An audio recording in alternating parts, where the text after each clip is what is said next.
అంటే రాజకీయాలు మాట్లాడకూడదు కానీ మాట్లాడాలి. ఇవాళ అంబటి రాంబాబు గారు మీరు చూసారో లేదో ఇప్పటి వరకు గౌరవ ముఖ్యమంత్రి గారిని ఏ విధమైనటువంటి భాషతో మాట్లాడుతున్నారంటే, ఒక ముఖ్యమంత్రి 4 సార్లు ఈ రాష్ట్రానికి ముఖ్యమంత్రిగా చేసినటువంటి వ్యక్తి పూర్తి జీవితాన్ని సుఖ సంతోషాలకు దూరంగా పొద్దున్న నుంచి రాత్రి 10 పండుకునే వరకు రాష్ట్రం గురించి తప్పించి వేరే ధ్యాస లేని ఒక ముఖ్యమంత్రిని ఈ విధంగా మాట్లాడాడు అంటే అసలు నిజంగా ఆశ్చర్యం వేస్తా ఉంది, ఎంత బరితెగింపు అని.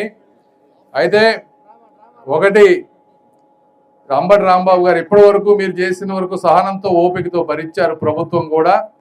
ఈ రోజు నుంచి మీకు నిజమైన సినిమా ఏంటో త్వరలో చూస్తారు.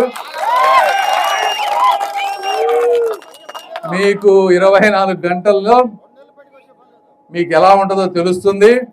అది ఆ ట్రీట్మెంట్ ప్రతి ఒక్క ఎవరైతే ఈ విధంగా బరితెగించి మాట్లాడేవాళ్ళో వాళ్ళందరికీ కూడా ఒక గుణపాఠంగా ఉండబోతుందని కూడా మీ అందరికీ నేను తెలియజేస్తా ఉన్నా. కార్యకర్తలందరూ కూడా తిరగబడదామంటే వద్దు కాదు అని చెప్పి చట్టబద్ధంగా వెళ్దామని నిర్ణయించాం. చట్టబద్ధంగా వెళ్తారు. అంబటి రాంబాబు గారికి తెలుస్తుంది ఇంకొకసారి అట్లా చేయకుండా ఉండడానికి. ఏదేమైనా